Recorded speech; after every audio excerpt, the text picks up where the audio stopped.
Welcome to Thoughts on the Crown. I thought I would bring in Matt. Hey. And we could talk about it together, right? So I took all of your questions and I'm boiling this down to 5 thoughts, 5 things to think about. 5 things to think about. That's a good Per way to say episode. It. Okay, so here we go. Episode 1, it's called Gold Stick.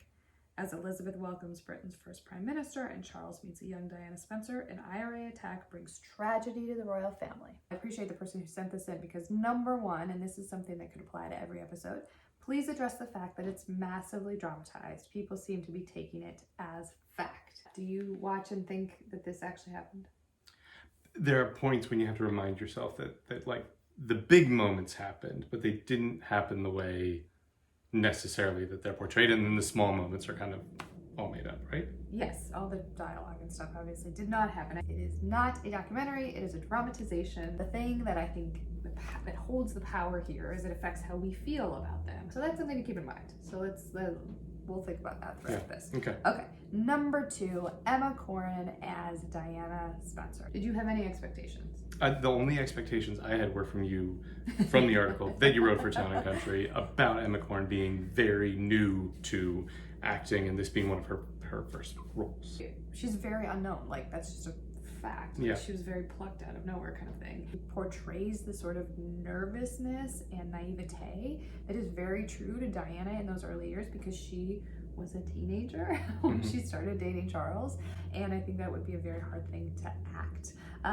You guys seem to very much like her too. Someone said the resemblance is uncanny. Diana is perfection. And then there were a couple of comments on her voice, which I totally agree with. Diana's voice is very, very specific. What I love is Emma Corrin's mom is a speech therapist, and so they studied their speech patterns. She studied Diana's speech patterns. Emma Corrin, my thought is wonderful job. I like her a lot. Number 3, the introduction of Diana and Charles. What did you think of that? Sprouting leaves. Yeah.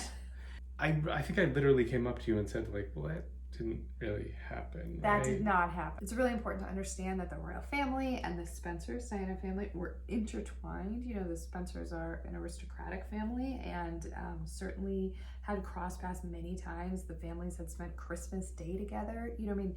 So to suggest that Charles and Diana were just meeting, I was very annoyed by that, by the setup of her in a costume and everything. I mean, it was very much... I mean, literally playing a part from the start. Yes. Yeah. Very felt a little forced. So not a fan of Diana the Tree. What was true was that he was dating her sister. Some intermingling. Okay, number 4, Lord Mountbatten's death. That's sort of the dramatic plot point to tee up this whole season. He was murdered. He was assassinated. Yes. By the IRA. So I knew this was coming, and so I knew like the whole setup that it was leading there. I could imagine it being very dramatic if you didn't expect that this was. I think what was more sort of revealing perhaps was that Philip and Charles's conversation afterwards, when Philip comes and says you're going to speak, and you know they have this sort of tangle about how he had been a father figure to Philip and then he had been a father figure to Charles, and how Philip felt resentful about that. Resentment is such a theme of this season. Everybody resenting everybody else. Narratively, there's the arc becomes clear. And number 5, Gillian Anderson as Margaret Thatcher. What did you think?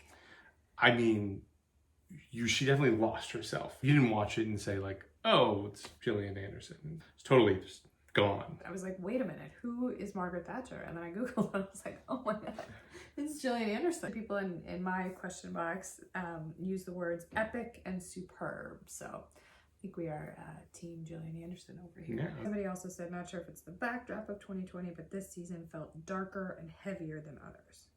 I mean, yes. But mostly I would say yes, the 80s took them to a new place. place. Dramatization. Well, in real life, I would say very much. Also true. Like things got really complicated. Okay, episode 1. Those are our thoughts. What are yours? Yeah, leave them in the comments.